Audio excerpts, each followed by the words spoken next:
How's the royal family? I pray that everyone is doing well. Well, I'm keeping my word, my royal family. I said that I would show the full press conference of Tatiana Jefferson's family. And so we're going to go ahead and play this. And I have some concerns, my royal family, but I will reserve that and be respectful and listen to what our Queen's family have to say.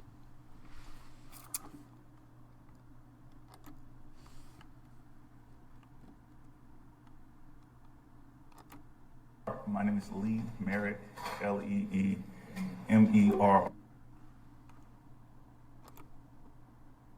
ITT.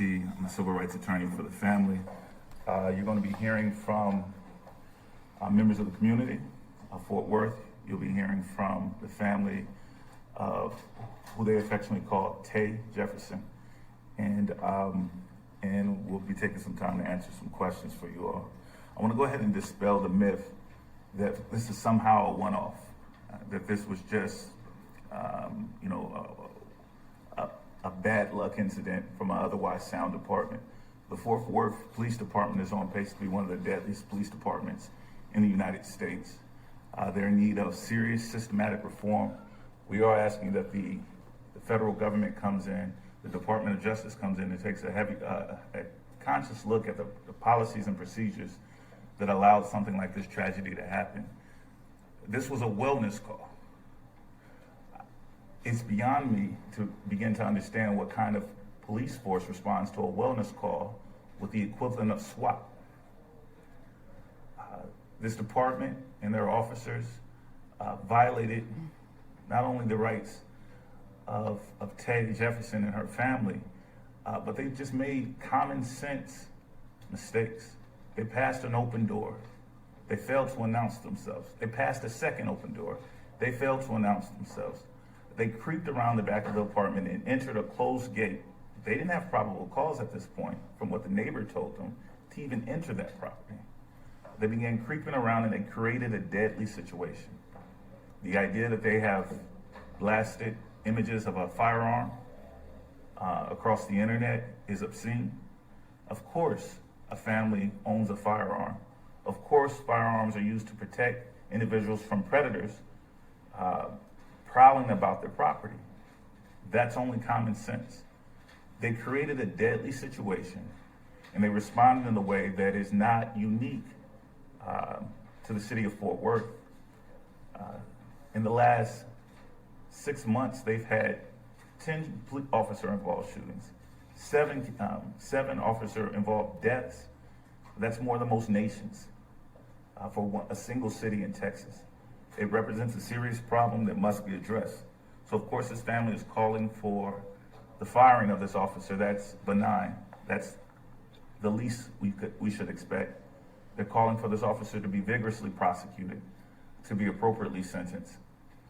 That prosecution, the investigation, should be handled by someone other than the Fort Worth Police Department, specifically the Department of Justice, the FBI, or worst case scenario, the local sheriff's department. Anyone other than the city of Fort Worth who is clearly incompetent to investigate itself should be called in.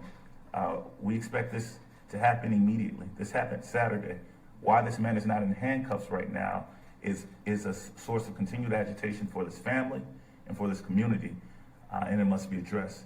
In a moment, you'll hear from Corey Hughes, who is an activist and a member of the Fort Worth community, and then you'll hear directly from the family of Tay Jefferson.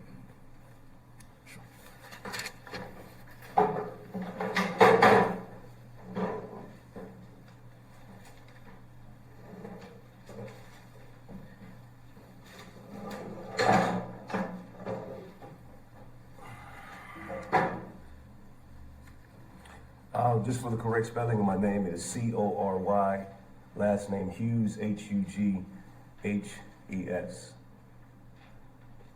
The reality is I've had the unfortunate responsibility of sitting in front of these cameras and sitting next to families that have lost loved ones by the hands of police officers all too often. As a member of of the community of Fort Worth, as someone that has taken the responsibility to be a voice for my community, I want to set the record straight that we're not looking for a 30-day suspension. We're not looking for a slap on the wrist. We're not looking for what seems to be status quo, is that the people that we hire to serve and protect us, when one of their own violates the community, it seems like they do more of trying to serve and protect their own. So what we're looking for is for this officer not only to be fired, but we're demanding that this officer be charged as well, like the criminal that he is. It's a sad commentary in this day and age that someone could be sitting in their home playing a video game with a family member and not be safe. That when someone calls the police for a wellness check, that instead of them checking on how well she is, days later we're here talking about the fact that an officer took her life. It's unacceptable. We're demanding justice. We're demanding that the mayor and the city officials don't sweep this under the rug. We're not going to allow you to. This life mattered. This life mattered. This family matters. And we're demanding justice, and we're not going to wait. We demand justice now. Thank you. All right, the next person that you hear from is going to be the brother of Tayana Jefferson, and I'll allow him to introduce himself. My name is Darius Carr. I am currently stationed in San Diego. I served my country for the last 12 years. In that time, I've been trained and taught. There are pre-planned responses to everything you do. Everything you're trained about, there's a way to do things. And when you don't do it the way you've been trained, or way you've been taught, you have to answer for that. You have been trained. You know better, so you have to answer for that. Not in your command, not in your department. Someone comes in and investigates the whole incident. Fort Worth PD cannot investigate themselves. U.S. Navy is allowed to do it. They should not be well. This man murdered someone. He should be arrested.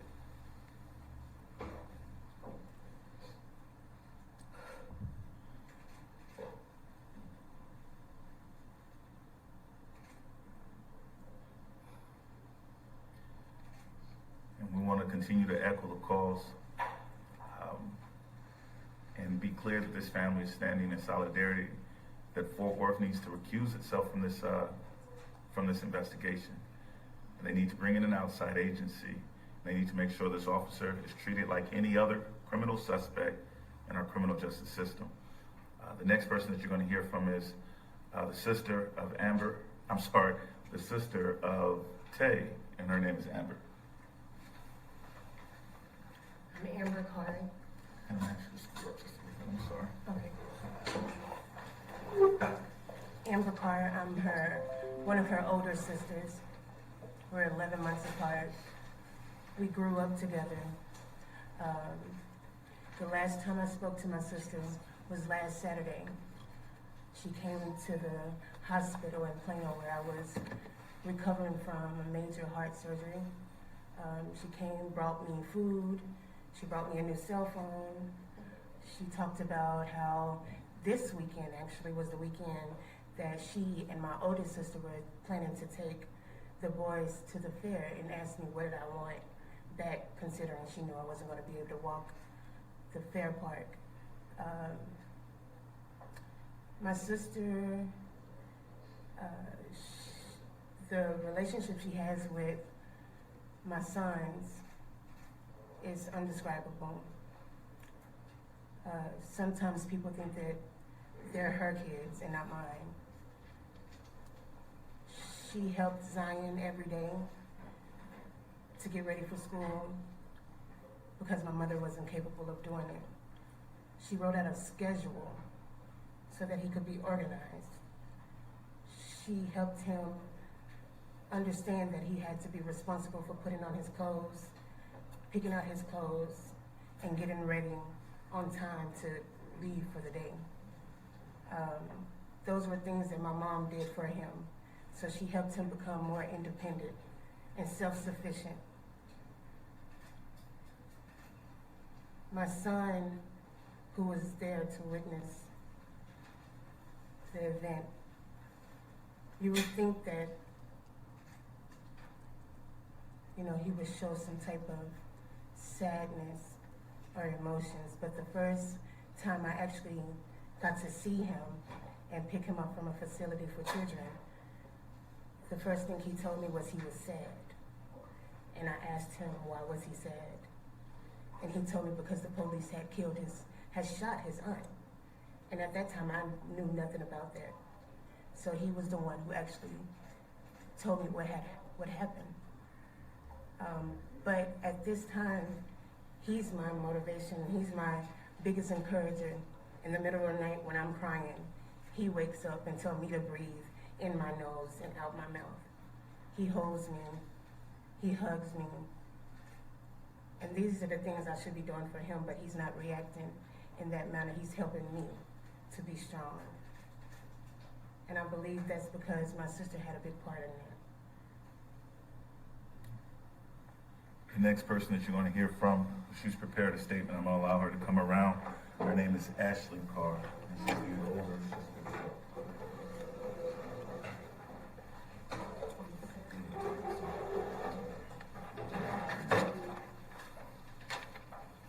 Good morning, everyone. My name is Ashley Carr.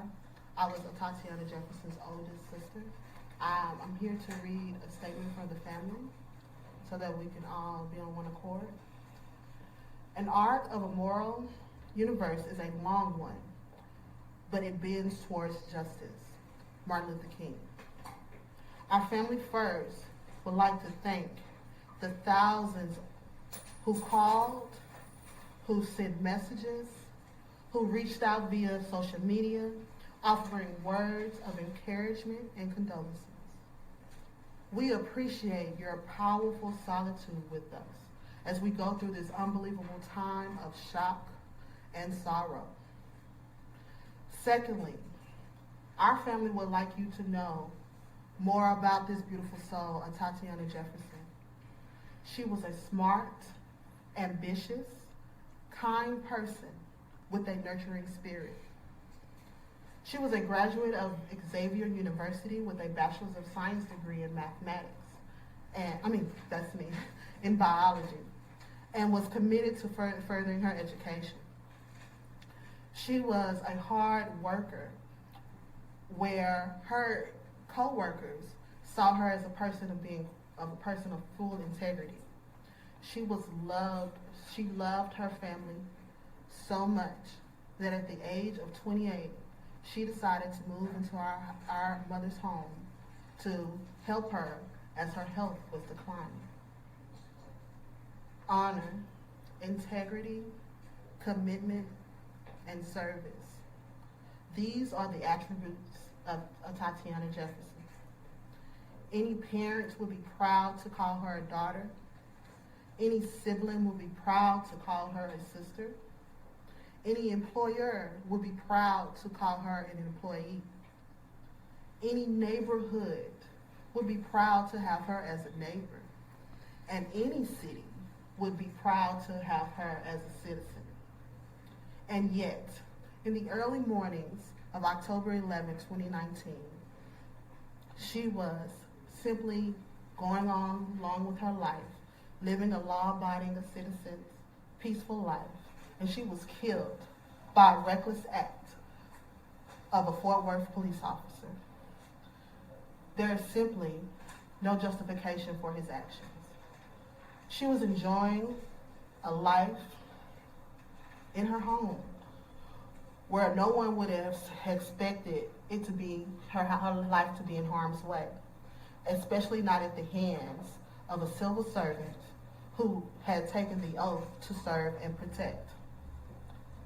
Our family now is asking the city of Fort Worth to exhibit the same characteristics of a Tatiana Jefferson, to be honorable when it comes to narrating the memory of this beautiful soul, to have integrity and bring the federal government in to investigate, to be committed to a swift and appropriate prosecution. Serve the entire community of Fort Worth by training your officers to execute responses to appropriate situations. In closing, we demand justice for Tatiana through an independent, thorough, and transparent process. The family of Tatiana Jefferson and the world eagerly awaits your response to this tragedy. It is imperative that your response bends towards justice. Thank you. You're next going to hear from the sister of Yolanda Carr, who is the mother. I'm going to take the seat back there. Perfect. Who is the mother of Tay Jefferson. She couldn't be with us today because she is hospitalized and she's recovering from injuries that predated this incident. Those injuries are the reason that Tay moved in with her mom, that she was at this address because she was helping her back and forth to the hospital and helping her around the home. She wants to be here and stand with her family. We have been back and forth to the hospital with her every night, keeping her in the loop. She is, of course, heartbroken, and her sister wants to speak on her behalf. Hello, everyone. My name is Benita Body. I am Tatiana's aunt and Yolanda Carr's, Tay's mother, oldest sister. I'm speaking on her behalf today because she could not be here.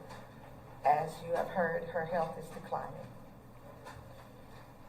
And I've heard of the allegations of Mr. Marquise Jefferson, is what I want to address, claiming to be her biological father, which he is not, nor has he ever had legal custody of her.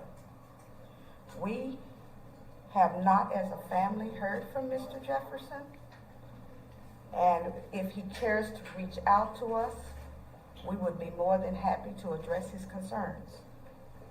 And I want you to know that the GoFundMe page, that is family approved to Tay's legal family.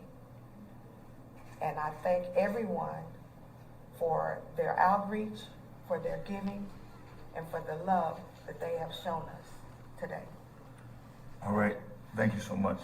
And we have asked you all not to direct questions to the family. I'm sure you all have some for them, but I and Corey Hughes or some of the pastors and attorneys who are working on the case with me are happy to answer some questions.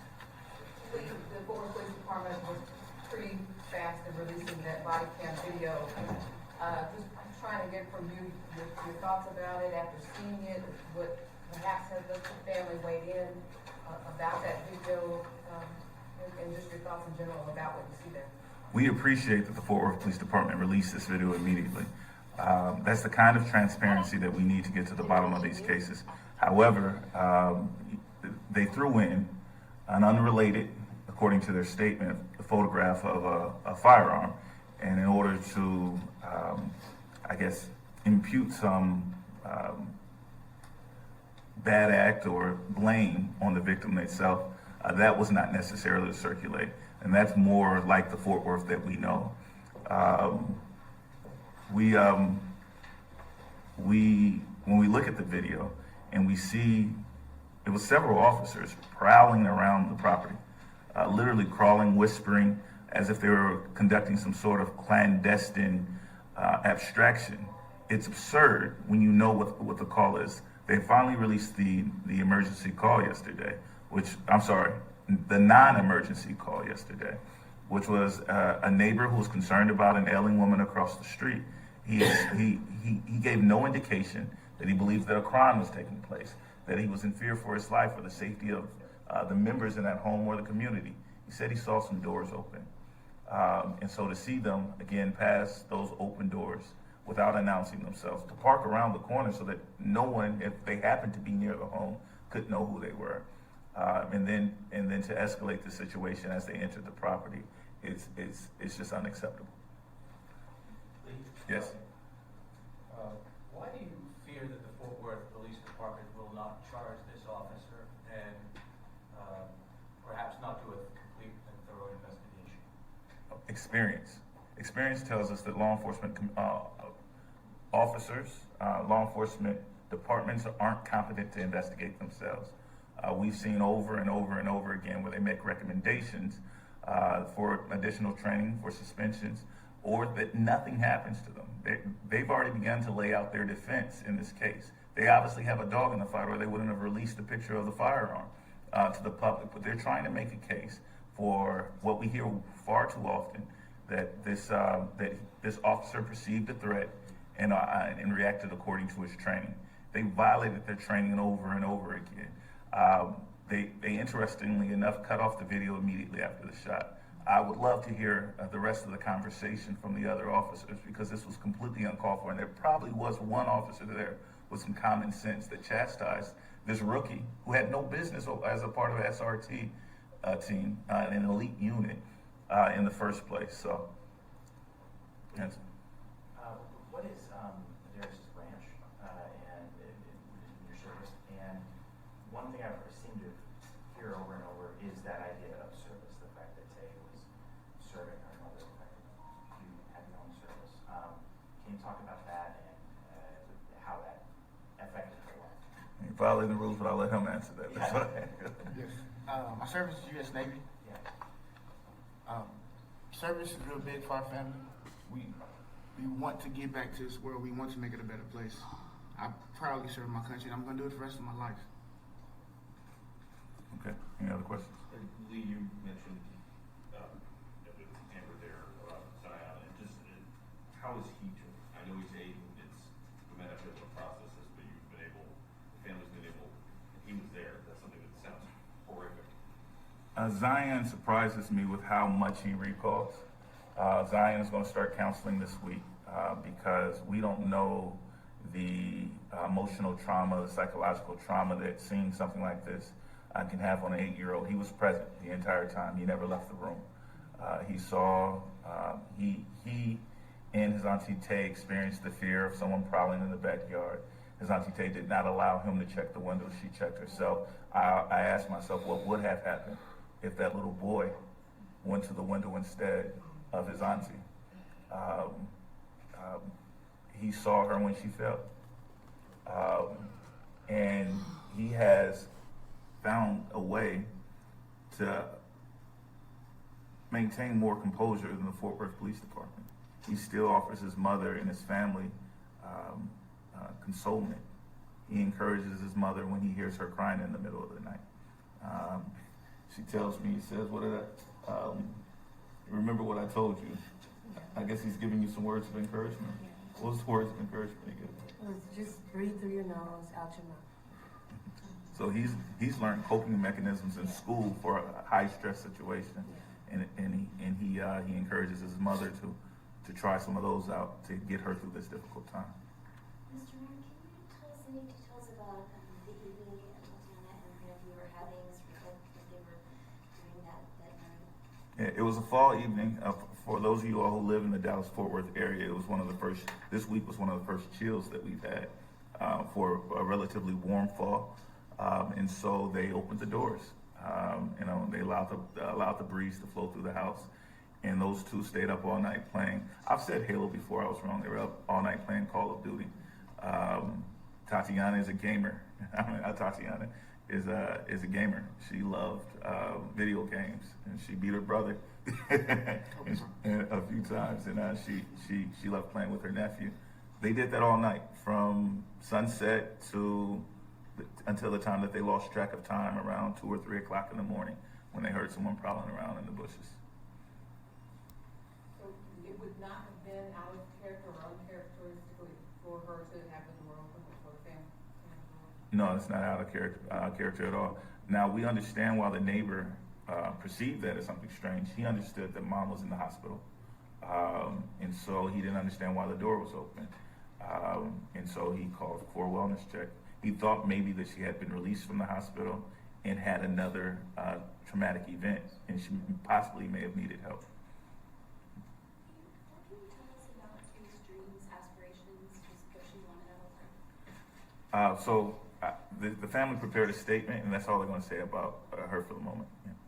For that firearm that the police put out the picture of, are you able to speak on Sure. where it was in the house and if it was even owned by her? Yeah, it was a legally owned firearm that Tay is, of course, in Texas allowed to keep inside of her home, but she also had a license to carry.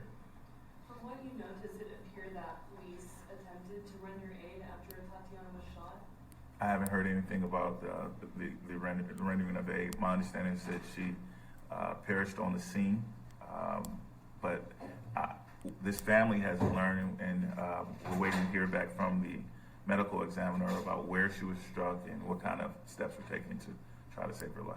Had the neighbor and the family been close? You mentioned that he knew she just got released from the hospital. Like, had they been close before? I'm sorry, this was a tight-knit community. People knew each other. And it's scary to see the Fort Worth Police Department's response to this community. We believe that the fact that this was a black neighborhood had a role in their response to it. The fact that they showed up with SWAT as opposed to your friendly neighborhood cop. But this was one of the nicest houses on the block. This was what you would expect in the situations for law enforcement to go over to the neighbor and say, hey, you made a call, do you want to come over with us? This is what American communities should expect, but black communities get the opposite. This is not the first time that a black person in Fort Worth called law enforcement for help and was brutalized. I, in fact, represent two. Jacqueline Craig, who called law enforcement for help, and instead had her and her teenage daughters brutalized on national TV. This is a pattern for that department, and it seems common when dealing with people of African American descent. We know that Fort Worth Police are scheduling some news events this afternoon. Does the family or any representative of the family plan to attend that? We will be there. My office, I and my representative from my office will be there. The only thing that we expect to hear is that this officer is immediately terminated and that they're recusing themselves from the investigation, that they've asked for an outside department to come in and take over investigating not only this officer's actions, but the department's practices. This is a problematic police department. I don't expect them to acknowledge that themselves, but they just lost a police chief who was suing them based on their what he has alleged as race-based discrimination. This is a police department that has been mentioned. There's been 10 incidents like this, 10 police officer involved shootings in the last 6 months, which is more than most nations after years and years. That chief is having a conference later today. He's going to be making some remarks, evidently something to the effect that he should be back. Do you have any thoughts about any of that? There needs to be steps taken to radically reform the city of Fort Worth. Chief Joel Fitzgerald held himself out as a reformer, and he, at least again, held himself out as hoping to make change. This family, the community, is less concerned with figureheads. We don't believe that Chief Fitzgerald is a savior, but there needs to be policies set in place, training set in place. There needs to be radical reform within that department.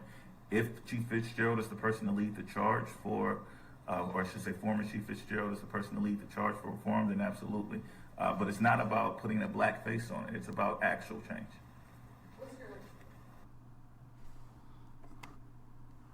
All right, we got a little hiccup here.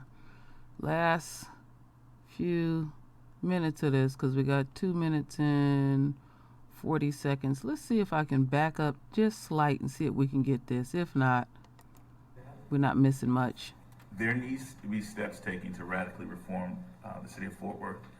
Chief Joel Fitzgerald held himself out as a reformer, and he, at least again, held himself out as hoping to make change. This family, the community, is less concerned with figureheads. We don't believe that Chief Fitzgerald is a savior, but there needs to be policies set in place, training set in place. There needs to be radical reform within that department. If Chief Fitzgerald is the person to lead the charge for, or I should say former Chief Fitzgerald is the person to lead the charge for reform, then absolutely.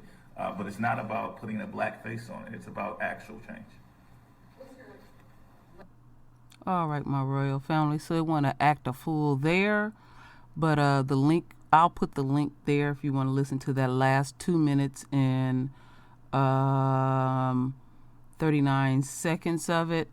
They wasn't really talking about much. They didn't ask the families any questions, because I watched it earlier this morning, and I always like to get the full these press conferences, because you learn more and everything. So I said that I had a concern, my royal family, and I'm going to speak about my concern. And let me go over here.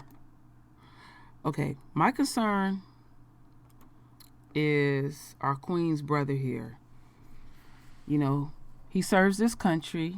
He said he loves this country and he's patriotic. And the rules were broke, because the way the conference was set up was the reporters could not ask the families any questions directed to the attorney. And these reporters are sharp enough to know who they can penetrate. And he's very patriotic, you know, when you start making those type of statements and everything. Like I said, I meant what I said in the first video that I put, that if I catch any family on that forgiving stuff, I'm backing up off of it and stuff. Our Queen here, because she's innocent in the process, I will fully support her. But right now, I will continue to support the family. And we have to have these interviews structured in such a way. Now, I was glad that I showed the police conference first, because we now know that this pig right here is the one that killed our royal daughter. We know this now. And let me see if Heavy added any other pictures, because I have known them to do that. And so now we have a face. But show you how they continue to give the enemy power. You murder somebody while you at work, in less than 24 hours or 48 hours, let's say, you decide, I'm going to resign. Okay. Let me see. Let's go back over here. Okay. When we was listening to the police chief, he said, well, now we can release his name because he's not a police officer anymore. They were protecting him. Okay. Well, why he ain't arrested for murder? That's the question that I asked. That's why I said these damn press conferences that these pigs be giving, and the mayor, old Leatherface and all. So a murderer can just quit their job. I resign. I'm just going to go home and go twiddle my motherfucking thumbs. Why he ain't in cuffs for murder? He ain't a cop no more. What's really going on?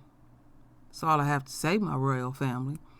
Now, we heard some little bit of tension there about who's her father. We're not going to get in that. We're not going to get in that at all. We'll stay out of that type of stuff. That ain't even necessary. We're going to focus on our Queen's literally being slaughtered in her own house, minding her business, doing mundane things. So we're not going to get into the family dynamics, because that's nothing more than a distraction. And I pray that the family take care of that behind the scenes. They need to continue to show a united front, because trust and believe, these motherfucking reporters is on the prowl and on the hunt for that forgiveness tip. That's what they all about. They don't give a damn about us. They never have, and they never will. So I just wanted to keep my word with the royal family. So anyway, my royal family, render your voice with your beautiful divine words. And as always, my royal family, I thank you for your love. I thank you for your support. And with that said, Ashe.